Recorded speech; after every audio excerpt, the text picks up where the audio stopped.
Bienvenidos a Divernumis, una vez más. En el día de hoy os quiero transmitir un poco las dudas que me están surgiendo a la hora de clasificar las monedas de la península ibérica en la antigüedad, ¿vale? Es decir, antes de lo que sería la llegada de los romanos y también un poco durante la romanización, ¿de acuerdo? Digamos que cuando la romanización se completa, Hispania no es más que una provincia, una parte del Imperio Romano, y entonces pues eso ya lo tengo muy claro que va con el resto de monedas romanas, ¿vale? Del Imperio Romano. Pero claro, en sus albores, en sus inicios, pues no está nada claro, ¿no? Y se entremezcla mucho, digamos, lo que es ibérico o peninsular, y se va viendo una implantación progresiva, ¿no?, de lo romano, ¿de acuerdo? De hecho, incluso hay un hecho muy paradójico, y es el hecho de que si tenemos monedas ibéricas es porque llegan los romanos y con ellos llega la amonedación, ¿vale? Lo que pasa es que como esa gente pues utilizaba el ibérico, pues las monedas se acuñaron en lengua ibérica o en lenguas como mínimo que utilizaban versiones muy parecidas de lo que es el signario ibérico, ¿vale? O sea, que es curioso, ¿no? O sea, la llegada de los romanos permite que tengamos monedas en las que vemos reflejado ese idioma, ¿de acuerdo? Esos idiomas más bien, porque eran varios, pero al mismo tiempo esa llegada de los romanos, a medida que se va consolidando, pues acabará, digamos, ahogando, acabará silenciando esas lenguas, ¿no? Y acabarán desapareciendo, ¿no? Y siendo sustituidas por el latín, ¿de acuerdo? Entonces, pues bueno, el caso es cómo organizar todo eso, ¿no? Vale, en mi modesto caso, ¿vale? Yo soy un coleccionista que colecciona de todo. Entonces, colecciono tanto pues, moneda antigua como medieval, moderna, contemporánea, extranjera, española, ¿vale? Algunas medallitas tengo, ¿vale? Monedas orientales, de Extremo Oriente, o sea, tengo un poco de todo, ¿no? Incluso me da a veces por tener algunos documentos que tengan que ver directamente con las monedas o ponderales, balanzas de cambista, o sea que realmente no me cierro a nada, ¿no? Tengo algún que otro cuño, ¿vale? Bueno, cuño, matriz, ¿vale? Entonces, digamos que me gusta todo, ¿no? Entonces no puedo tener mucho de todo, porque entonces no me llegaría, ¿no? O sea, tengo que hacer una selección, ¿vale? O simplemente ir pillando lo que me sale, ¿no? Entonces, claro, ¿cómo lo hago yo? Bueno, digamos, mis dos humildes bandejitas de moneda paleohispánica, podríamos decir, ¿vale? ¿Cómo las organizo? Las organizo. Bueno, pues como hace todo el mundo. Arriba a la izquierda, pues tengo las teclas que empiezan por A, y luego viene la B, la C, la D, la E, ¿vale? Y así hasta que llega pues lo más cercano a la Z, podríamos decir, ¿vale? Entonces, esa es la manera, digamos, fácil de hacerlo, ¿vale? Y bueno, digamos, es una manera que si no se domina mucho del tema, y yo creo que es mi caso, no domino especialmente del tema porque no estoy especializado, ¿vale? Pues me va bien para clasificarlas, encontrarlas, saber si de esa ceca tengo o no tengo alguna moneda, etcétera, ¿vale? Y eso, por ejemplo, es un método que se utiliza mucho, por ejemplo, con las monedas de la República Romana, ¿vale? Que se coleccionan muchas veces por gentes, es decir, por familias, ¿vale? Y entonces pues la gente sabe si tiene una moneda de la gens Licinia o si tiene una moneda de la gens Flaminia o no la tiene, ¿vale? Porque las tiene ordenadas así, por, digamos, ABCD, ¿vale? Por orden alfabético.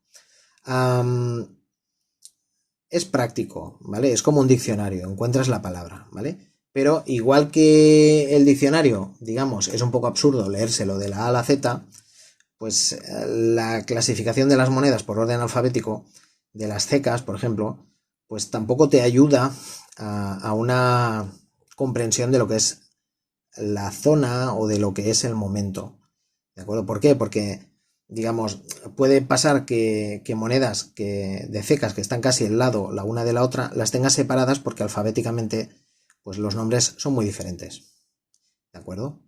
Y puede ocurrir también, pues lo contrario, ¿no? Que tengas muy cerca dos monedas, porque los nombres son bastante parecidos, pero que sean de zonas de la península ibérica, pues muy diferentes.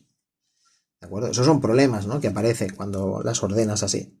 Luego, otro problema típico es, por ejemplo, el que muestra este as de Bilbilis, ¿vale?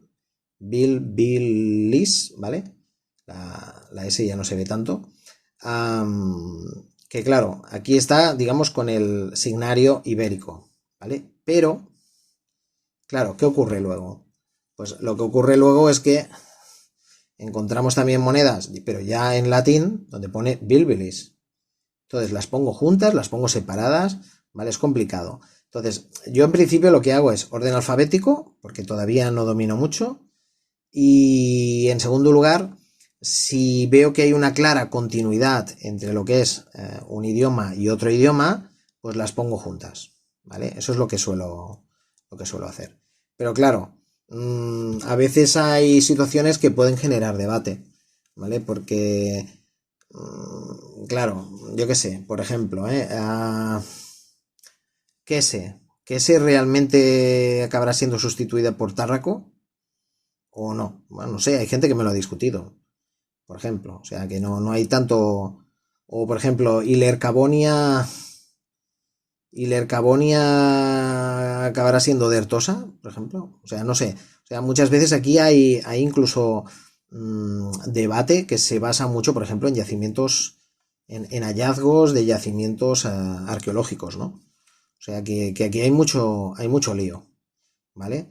Digamos que la numismática en estas épocas necesita de muchas ciencias auxiliares, ¿vale? Ciencias auxiliares, desde el punto de vista de la numismática, como la arqueología, porque nos informa de dónde se han encontrado ciertas monedas, o nos informa de dónde estaba ubicada cierta ciudad, que a lo mejor mentan o no mentan las monedas, ¿de acuerdo? Etcétera, ¿no? O nos dice dónde habían minas, canteras, de donde se sacaban los metales para acuñarlas, ¿vale? Entonces, la arqueología es una buena ciencia auxiliar de la numismática, pero hay otras ciencias auxiliares, ¿no? Otra que en esta época yo creo que es muy, muy importante, pues es todo el tema de la lingüística comparada, la filología, ¿vale? El estudio de las lenguas, ¿vale? Y esto es muy importante porque, claro, a veces los hallazgos arqueológicos son tan pocos o la información que nos aparece en las monedas es tan parca, es tan escasa, que bueno, tenemos que juntar un poco, combinar todas las ciencias sociales que se puedan, ¿no? ¿Vale? Un poco para ir teniendo más y más piezas que nos ayuden a completar el puzzle, ¿de acuerdo? Entonces, claro, ¿cuál es el interés que yo tengo en esta época? ¿Vale? En esta época mi interés fundamentalmente es lingüístico, ¿vale? Esto es un hecho subjetivo, digamos, otra persona lo enfocará de otra manera, ¿vale? En mi caso, lo que más me atrae, un poco por lo que yo he ido estudiando a lo largo de mi vida y tal, pues son las lenguas, ¿vale? Y las lenguas antiguas.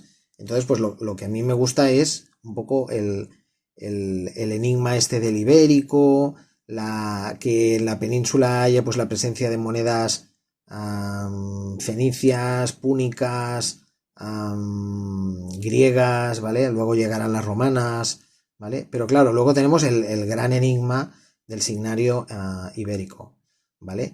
Y ahí la verdad es que lo que me estoy dando cuenta es que con todo el tema este digamos, del ibérico o lenguas de la península ibérica, más bien, pues me estoy encontrando con que la teoría está cambiando mucho y está cambiando deprisa, ¿vale? Con lo cual, según qué tipo de clasificación se haga de la colección, pues te puede estar obligando a rehacer, primero, a estar muy enterado de los debates teóricos y segundo, a ir recomponiendo el orden, la clasificación, la estructura de la colección, ¿vale? La cual cosa no tiene por qué ser algo malo en sí mismo, ¿vale? O sea, puede ser incluso hasta divertido y fascinante, ¿no?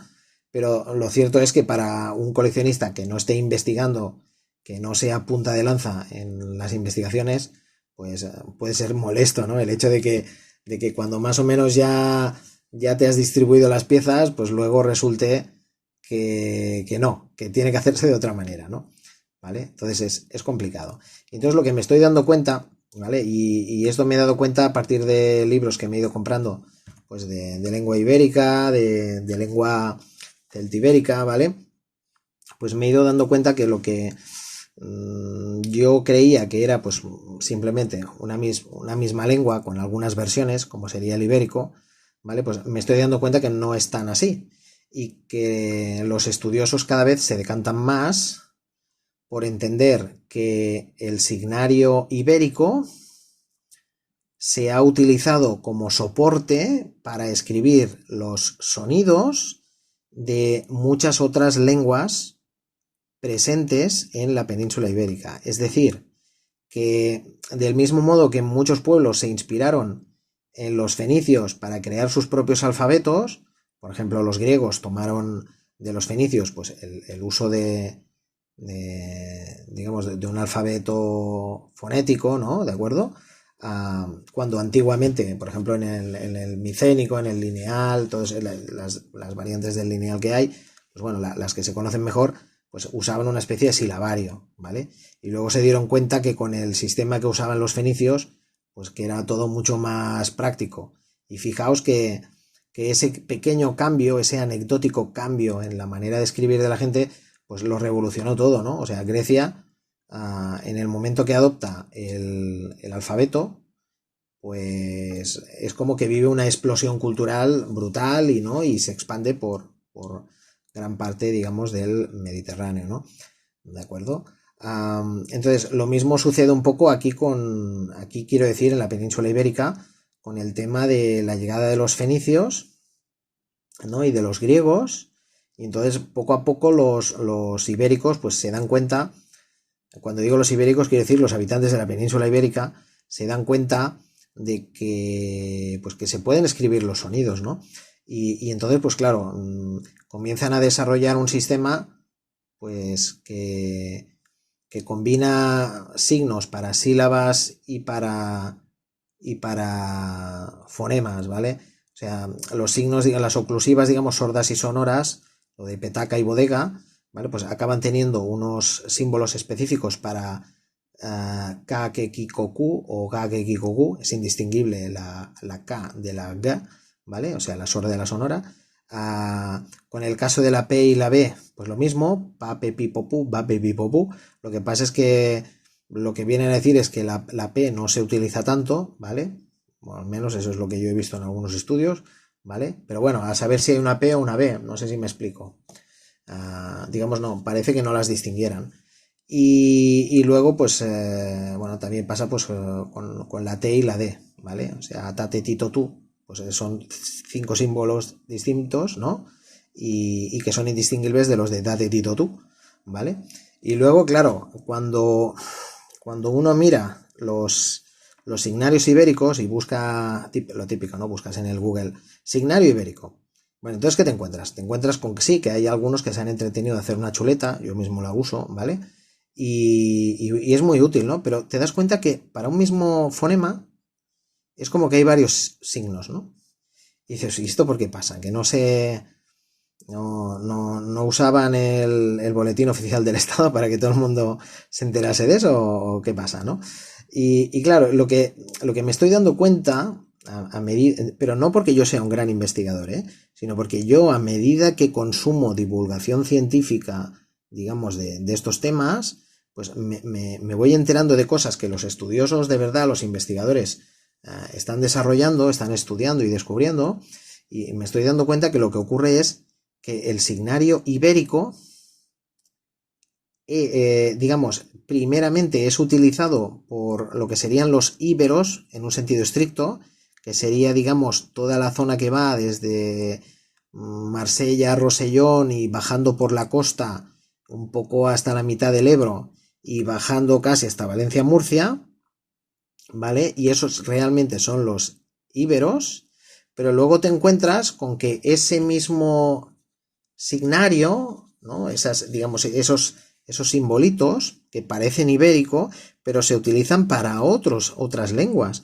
Entonces, claro, tú ves las monedas, por ejemplo, y claro, tú viendo solo la palabrita que hay en una moneda, tú no sabes si lo que hay ahí es ibérico, celtibérico, vascónico, lusitano, tartésico, turdetano, o sea, no lo sabes. O sea, la moneda por sí sola no te informa de eso, ¿de acuerdo? Porque claro, además, como están utilizando una versión muy parecida del mismo signario, pues claro, es muy natural, es muy lógico pensar que todo es lo mismo y que se tratan simplemente como de dialectos, ¿de acuerdo?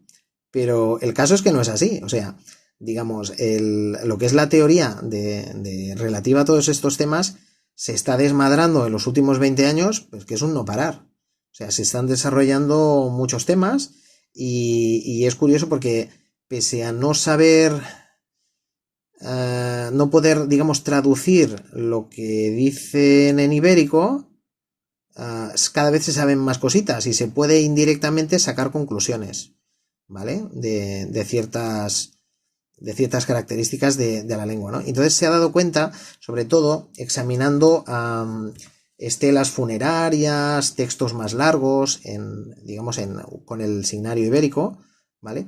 Entonces se ha dado cuenta que muchas veces no se estaba con los mismos símbolos utilizando la misma lengua, ¿vale? Y diréis, bueno, ¿y eso cómo se sabe, no? O sea, ¿por qué? Porque las palabras son distintas.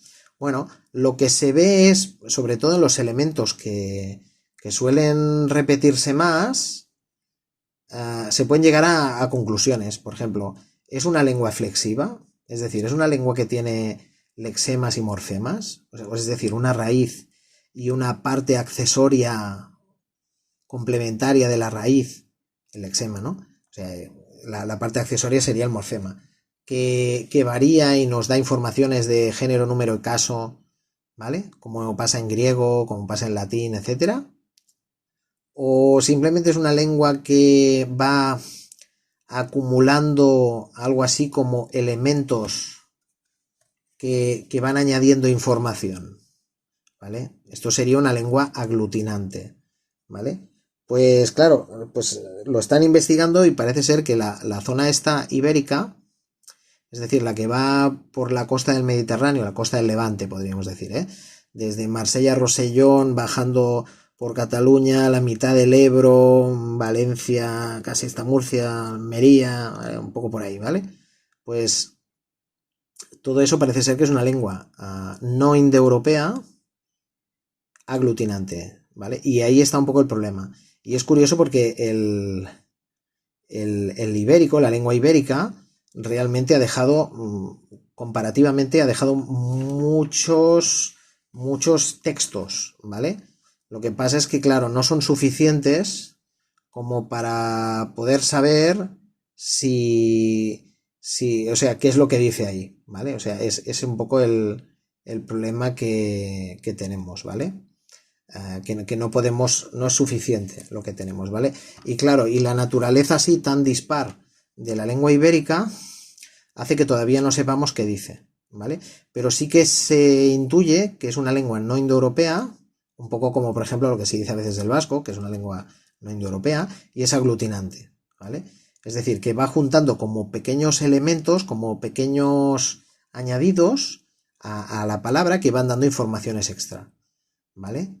Y en cambio otras lenguas que utilizan el signario ibérico pero que no son ibérico sí que son indoeuropeas y se han podido, entre comillas, descifrar parcialmente pese a tener un número de inscripciones, de registros escritos mucho menor. Por ejemplo, el celtibérico podríamos decir que es la zona de Castilla, un poco, o sea, lo estoy ubicando fatal, pero bueno, ya me entendéis. Un poco la zona más de como del centro de la península, tirando hacia el Ebro, ¿vale? Hacia la mitad del Ebro, ¿vale? Pues toda esa zona, pues parece ser que lo que vemos en las monedas, cuando hay monedas de esas, pues lo que vemos es el signario ibérico, pero expresando otra lengua, que es la lengua celtibérica. ¿Qué es la lengua celtibérica? Pues la lengua celtibérica sería una lengua indoeuropea, por tanto más cercana a lo que nosotros sí que conocemos y por tanto es más fácil identificar cómo funciona, y eso sería una especie de derivado del protocelta. O sea, parece ser que hay una lengua que sería el protocelta, ¿vale? De la cual se puede sospechar que existía, ¿vale? Un poco como el indoeuropeo, que no tenemos nada escrito en indoeuropeo, ¿vale? Porque esto es de la edad del bronce, podríamos decir, ¿vale? Y entonces, pues no, en esa época, pues la escritura, nada de nada, ¿no? Pero sí que se puede más o menos intuir, ¿no? Lo que había. Entonces, el protocelta se fue dividiendo en otras lenguas, y el celtibérico, que no sería nada más que el celta que se habla en la península ibérica, pues ocuparía esa zona y sería, sí, una lengua indoeuropea, ¿eh? Por tanto, que es muy curioso, porque claro, si os limitáis solo a coleccionar las monedas y a transcribir los nombres que hay en las monedas, pues por sí solo no sabréis si son íberos, si son celtíberos, si son lusitanos, que serían, digamos, los que están en la zona de, más o menos, de la mitad de Portugal y hasta el sur de Portugal, ¿vale? Un poco Andalucía, ¿vale? Bueno, más la mitad de Portugal, los lusitanos. Y luego estarían los tartésicos, que estarían, digamos, en la, digamos, Andalucía occidental, podríamos decir, ¿vale? Los turdetanos, que parece ser que también se ha considerado a veces que es una especie de ibérico del sur oeste, ¿vale? Pero que, bueno, comienza a haber voces que dicen que no, que igual eso es una lengua distinta, ¿vale? Lo que pasa es que, claro, al usar los mismos símbolos, pues eso nos confunde mucho, y desde la ignorancia de los idiomas, pues claro, si vemos las mismas letras, lo lógico es pensar que son el mismo idioma, ¿no? Pero a medida que se han ido encontrando textos más largos, y repito, esos textos largos no están en las monedas, pues parece ser que son lenguas distintas, ¿eh? O sea, por tanto, habría el ibérico, que iría por la costa mediterránea, el lusitano, que estaría, digamos, en la mitad de Portugal, más al sur estaría, digamos, el tartésico. También se le ha llamado de otras maneras, ¿vale? Pero el nombre así más que ha trascendido más es el de tartésico, ¿vale? Y luego Andalucía, digamos, del este sería el turdetano, ¿vale? O sea, podría ser otra lengua, ¿vale? Y, o sea, por tanto ya tenemos cuatro lenguas por ahí, ¿vale? Que van dando vueltas. Luego tendríamos el vascónico, ¿vale? El vascónico supuestamente podría ser un precedente del vasco, ¿vale? Del vasco actual, pero bueno, todo esto no está nada claro todavía, ¿vale? Hay coincidencias, ¿vale? Por ejemplo, los numerales, pues parece ser que encajan muy bien los numerales con los numerales del vasco, ¿vale? Y los numerales se pueden intuir un poco por lo que vemos a veces en las monedas, ¿vale?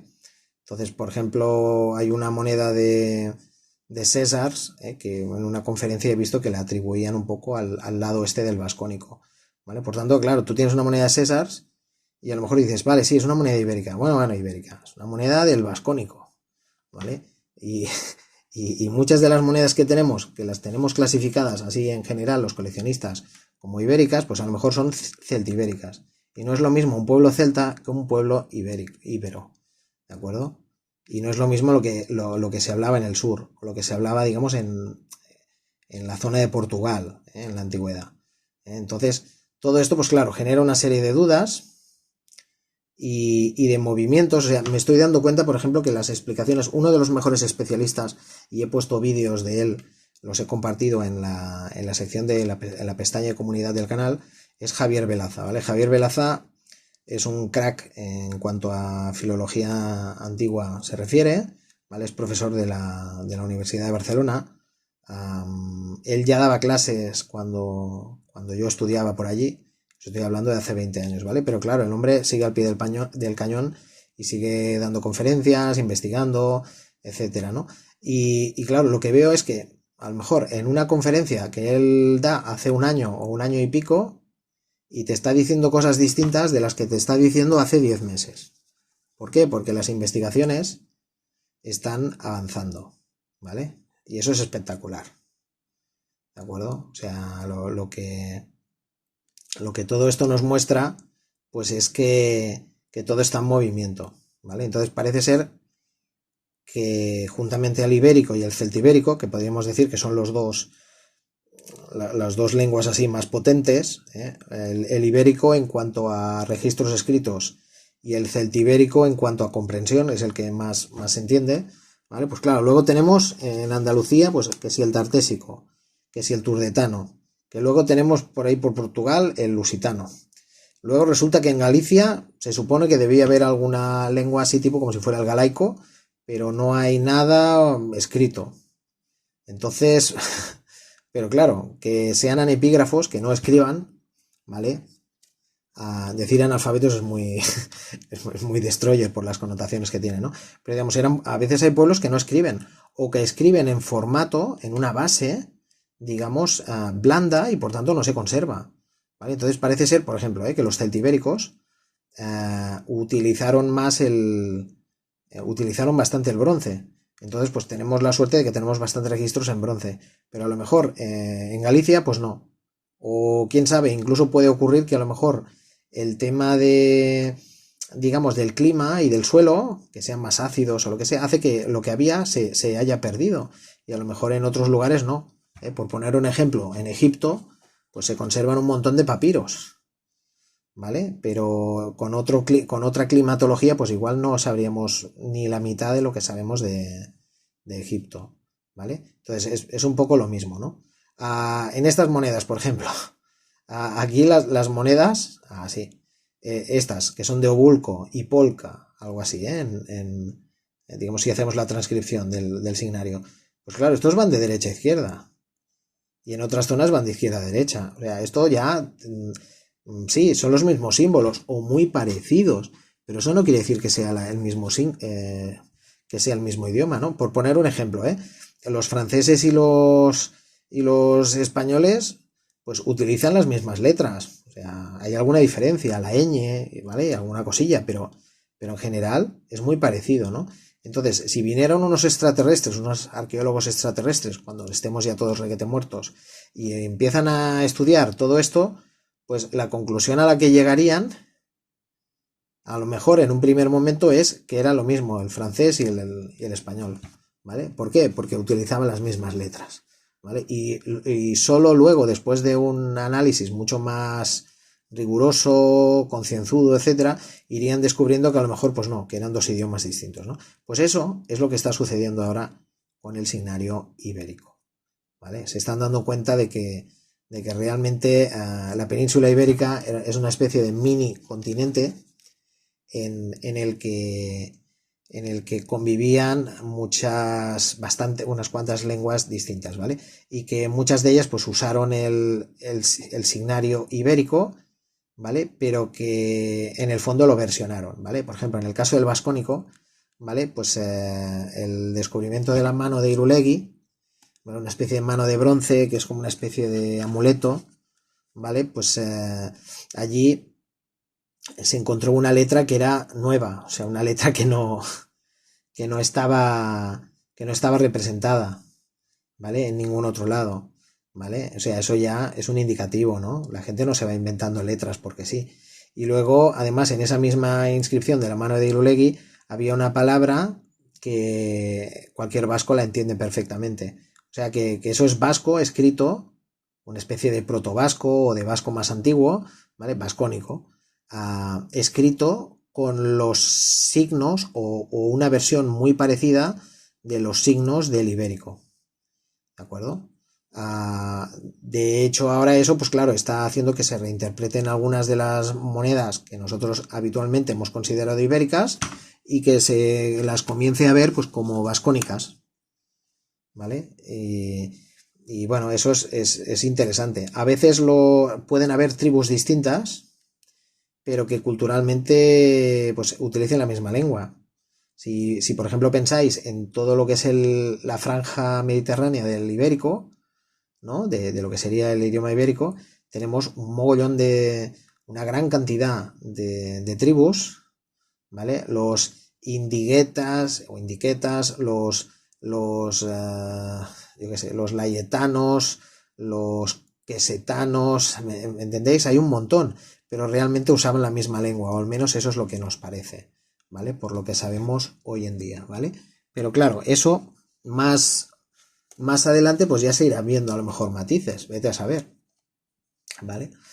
Con esto, ¿qué quiero deciros? Con esto lo que quiero deciros es que lo fácil es orden alfabético y esta es de Secaiza, por ejemplo, ¿vale? Segeda. O si no, pues tenéis que estar un poco a la última y enterándoos de lo que se va descubriendo, ¿vale? A mí personalmente me fascina más lo otro, ¿vale? O sea, me fascina más, o sea, aunque la tengo clasificada por orden alfabético, me comienza a gustar mucho la idea de a ver cómo puedo clasificarlas un poco por idioma, ¿vale? Entonces, lo que creo que de momento haré, quizá, el día que tenga tiempo, es intentar ver en qué lengua se está, digamos, en qué lengua se considera que usaban en ese lugar. No sé si me explico. O sea, tengo que enterarme, por ejemplo, si en Kelse, pues es zona ibérica, es zona celtibérica, y un poco en las etiquetas que pongo en las monedas, pues marcar una especie de distintivo. Quizá utilice un código de colores o algo así, ¿vale? Un poco para irlas distinguiendo. Porque claro, luego me voy a encontrar con otra sorpresa desagradable. Y es que seguramente muchas de las cecas tendrán una atribución indeterminada. Es decir, que sí, que se sabe que ahí pone tal palabra, más o menos. Y se sabe, a lo mejor se puede saber que más o menos era esa zona, ¿vale? Pero puede ocurrir que aunque sepamos la zona y sepamos transcribir la palabra, pues que no sepamos si eso era celtibérico o ibérico, o si era turdetano o si era ibérico. ¿De acuerdo? Me explico, ¿no? O sea, que muchas eran de atribución podríamos decir, de filiación lingüística imprecisa o cuestionable o no esclarecida todavía, ¿vale? Pero bueno, es interesante, ¿de acuerdo? Yo ya os digo, supongo que empezaré a utilizar una especie de código de colores o alguna cosa así, y si la cosa no está clara, pues le meto un interrogante para que quede claro que la información pues tiene un margen de error, que de hecho siempre la tiene, ¿vale? Porque evidentemente todo está en movimiento, ¿vale? Pero bueno, es lo interesante, ¿vale? Luego, por ejemplo, se han hecho estudios de las terminaciones, si acaban en briga, o muchas localizaciones que empiezan por ili, ¿vale? Y todo eso, pues, bueno, son estudios que se han hecho y que intentan ver algo así como distintas oleadas migratorias o grupos étnicos en el sentido de culturales distintos dentro de la península ibérica, ¿vale? Añadidle además todo el follón de que llegan los romanos, de que los griegos ya estaban por ahí instalados en ciertos lugares, de que los fenicios también lo mismo, etcétera, ¿no? Entonces, pues bueno, digamos que es complicado, ¿vale? Esta, por ejemplo, esta es de Césars, ¿vale? Y claro, yo la tenía como moneda ibérica, pero esta es una especie como de espiga, o sea, es como una doble, o sea, si fuera una E normal del ibérico sería un palo y dos palitos así, como si fuera una F puesta al revés, ¿vale? Pero es que tiene doble palito, o sea, es como una espiga.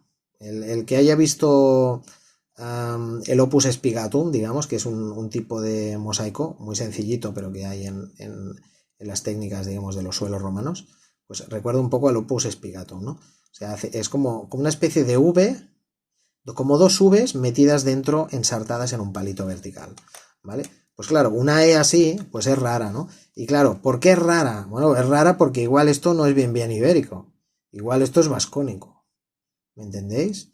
Y lo que ocurre es que a lo mejor pues copian la tipología del jinete y tal, pero que claro, parece pero no es, ¿de acuerdo? O sea que eso es un tema muy interesante, el descubrir pues qué es lo que hay, ¿no? Qué culturas, qué civilizaciones pues había antes de la llegada de los romanos, ¿no? ¿De acuerdo?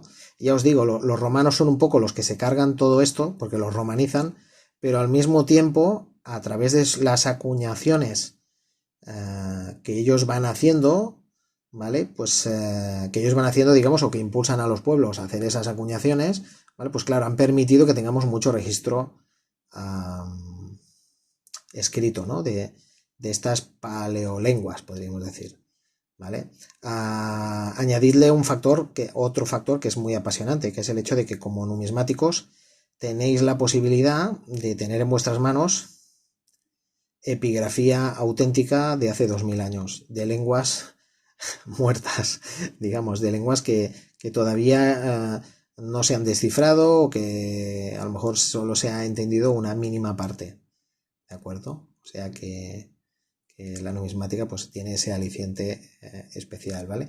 Ya os digo, la numismática, claro, los textos son cortos, no permiten, no vamos a encontrar, digamos, una super piedra roseta en forma de moneda que permita descifrarlo todo. O sea, si algún día aparece eso, pues será en algún tipo de monumento, en algún tipo de estela funeraria, algún tipo de, yo qué sé, una tábula de ficción de esas de maldiciones que hacían en plomo, ¿vale?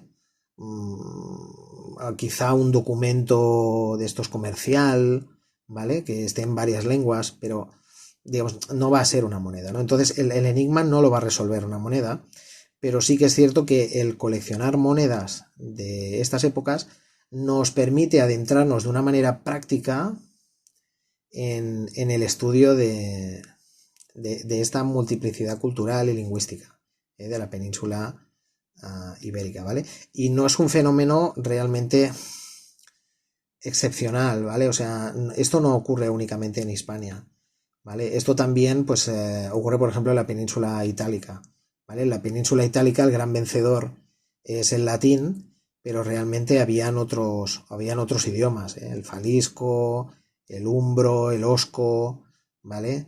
Entonces, el etrusco, ¿vale? O sea, había una serie de lenguas que también se hablaban allí, desgraciadamente pues se han perdido o las conocemos poquito, ¿vale? Porque no han dejado mucho testimonio escrito, pero que eso pasaba, o sea, que había una gran variedad lingüística y gracias a las monedas, sobre todo, pues como mínimo se ha hecho evidente, ¿vale? Pero la solución, sinceramente, no creo que pase por las monedas, ¿vale? Lo que pasa es que estudiando monedas podemos estudiar estos temas también, ¿vale? Pero no llegará a la solución únicamente a partir de las monedas. Igual que la solución no llegará únicamente a partir de la arqueología, acabando agujeritos y haciendo estratos, ¿vale? O sea, y tampoco llegará únicamente rompiéndose la cabeza con temas de morfología, sintaxis, gramática, ¿vale? Lingüística comparada. O sea, se tiene que juntar todo, ¿de acuerdo? Entonces, la próxima vez que veáis un signario ibérico y veáis que un mismo sonido se puede representar de varias formas, ¿vale? Que esto si hacéis un Google Imágenes signario ibérico o alfabeto ibérico y ponéis, pum, y os va a salir, pues planteaos lo siguiente. Si un sonido tiene distintas maneras de escribirse en ibérico, quizá es que eso no era ibérico. Quizá es que eso era una lengua distinta que hizo su propia versión del signario ibérico. ¿De acuerdo? Pues bueno, espero haberos interesado un poco en estos temas, ¿vale? A veces me he encontrado algún comentario que me ha dicho, ostras, tienes que enseñar más las monedas y comentar menos, hablar menos, ¿no?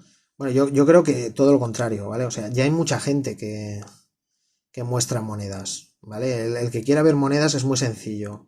Se va a una casa de subastas, mira el catálogo, por poner un ejemplo, Abreu Calico, lo están mirando esta tarde, ¿vale?